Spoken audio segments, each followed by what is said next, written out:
fundação, desde o seu início, quando ela começa a entender, né, a atuação olhando para investimento social privado, onde a MAGE tem uma atuação, uma unidade de negócio, ela sempre teve a preocupação de atuar junto com organizações sociais que estavam nesses territórios, né? E é interessante que a gente sempre ouvia, assim, né? A fundação é muito burocrática, né? Prestação de contas, o edital para você acessar a fundação é muito extensa, exigências e tudo mais, né? E aí, a partir do momento que você também faz esse movimento de escuta, né, do que essa agenda está sendo pautada no campo do investimento social privado, veio muito forte também nesse processo a agenda de decolonização da filantropia, né, e que bate no estômago daí, né, porque embora você saiba que você tem que ser flexível, mas tem a outra parte, mas flexível como? Sendo que eu, enquanto uma organização de investimento social ligada a uma empresa, uma fundação que é ligada ao Ministério Público, que você tem que garantir a transparência na utilização, na melhor utilização desse recurso, como que eu também me garanto nesse processo? Só que aí, quando a gente encontrou uma solução a partir do marco regulatório, e aí a gente fez esse exercício, né, de estudar o que era, de fato, o que a Mirosk trazia de oportunidade para a gente fazer essa mudança de entendimento, veio muito a calhar nessa questão quando a gente olha para a decolonização desse recurso.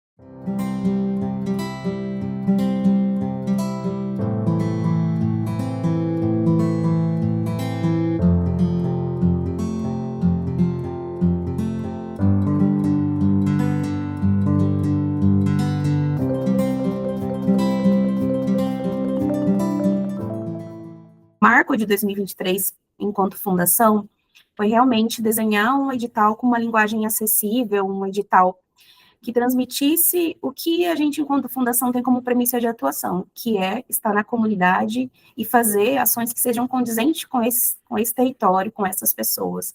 Então, acho que o marco de 2023 foi o próprio lançamento mesmo do edital, onde a gente não fez um lançamento de forma online, a gente fez um lançamento no encontro presencial, convidando organizações de base comunitária do estado do Mato Grosso e também do Amazonas. A gente trouxe essas organizações para serem protagonistas no nosso evento. Então, a gente teve ali facilitadores renomados, mas a gente teve organizações trazendo para a gente o que elas fazem e como elas observam o desenvolvimento institucional. E na pandemia também ficou muito evidente, assim, né, se não viesse conforme o nosso edital, conforme a nossa necessidade de projeto escrito, a gente naturalmente não selecionava aquela instituição, né, e aí foi esses questionamentos que foi direcionando a gente para um processo também de entender que pode ser mais leve esse formato de parceria, pode ser mais significativo quando você faz um processo junto com ela de desenvolvimento institucional do que propriamente você ditar as regras de qual é o projeto que você está querendo alocar recurso, né?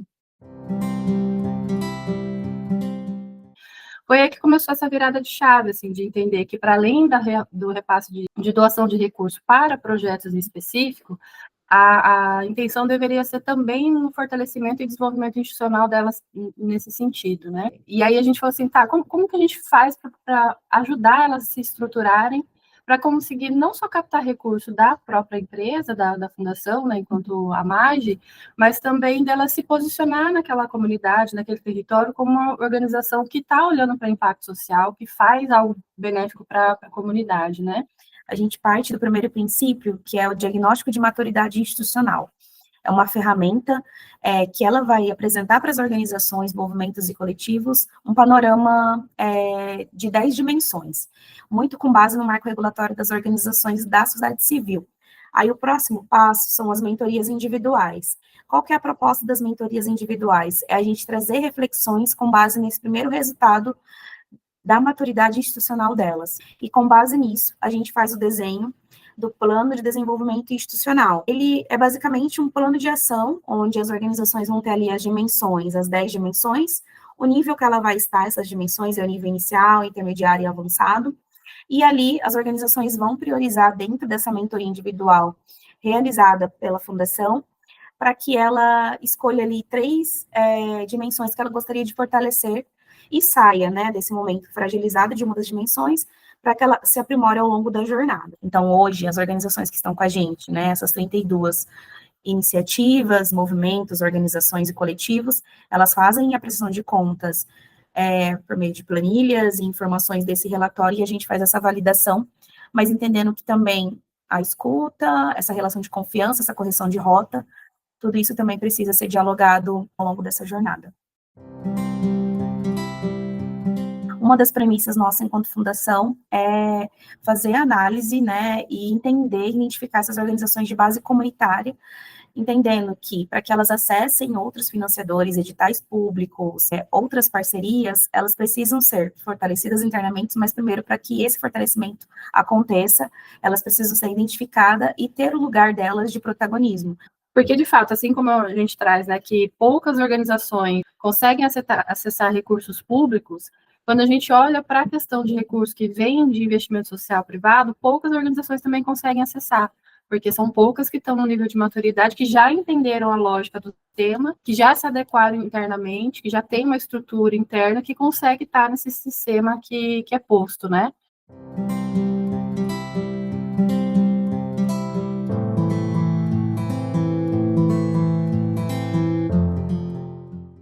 Existiu uma confusão, assim, de lei, ninguém sabia se pegava a lei 8.666, se pegava outra lei, uma portaria, porque para a USC não existia uma lei própria para ela utilizar. E ali se aplicava para a USC, que é organização, né, uma organização, uma entidade privada, a mesma regra, por exemplo, de licitação, que se aplica para o Estado. Então, quando a lei veio e traz regramento claro, né, de que não precisa fazer um processo licitatório, mas sim precisa ter o menor preço, e a regra para ter o menor preço é essa aquela diferenciada, isso trouxe uma descriminalização burocrática que acontecia lá atrás, a criminalização burocrática. O Estado optou por fazer uma regulamentação via decreto de uma forma mais singela, mais abrangente, e em seguida uma regulamentação mais esmiuçada via instrução normativa. Foi quando foi publicada a instrução normativa conjunta CEPLAN, CEFAS e CGE, né, Secretaria de Planejamento de Fazenda e Controladoria Geral do Estado, número 1 de 2016.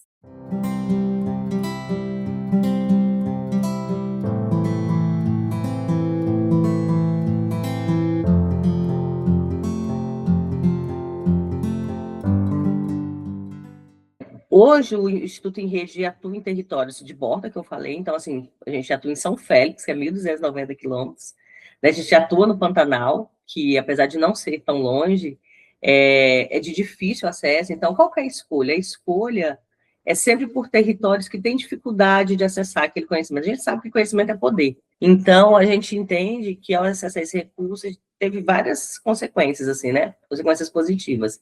A primeira foi a gente olhar para dentro, e a segunda, a gente vê o que a gente queria fazer e comunicar melhor com quem a gente atendia. Então, a gente atende, sim, no território, com um olhar muito de pesquisa, mas a gente atende outras OSCs que nos procuram, e muito na perspectiva de rede, que é a proposta dos pontos de cultura. A gente tem pontos de cultura também, e hoje também é pontão e atende outras OSCs. Assim. Tudo isso surgiu a partir desse parar. E aí é muito legal a gente falar como que é importante parar, olhar para si, né? O que você quer continuar fazendo, o que você não quer, como que você se vê, né, daqui 5, 10 anos.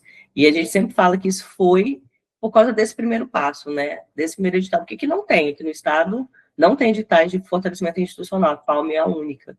E o que a gente mais gostou, assim, que foi fantástico, foi atender demandas e urgências do cotidiano, sabe? Aquela que não foi previsto, que a gente, às vezes, não tem caixa suficiente, e a gente conseguia alterar e depois justificar. Então, assim, não precisa ser um valor alto, mas só tirar essa burocracia, porque é uma dor, né? Eu até brinco hoje, que assim, que a lei fala que todo mundo é inocente até que se prove ao contrário. Parece que quando a gente está trabalhando com editais públicos, ou editais, dependendo do financiador, não precisa ser só público, não vou jogar esse peso todo no público, mas parece que todo mundo é criminoso ou bandido até que se prove ao contrário. E como que se prova ao contrário?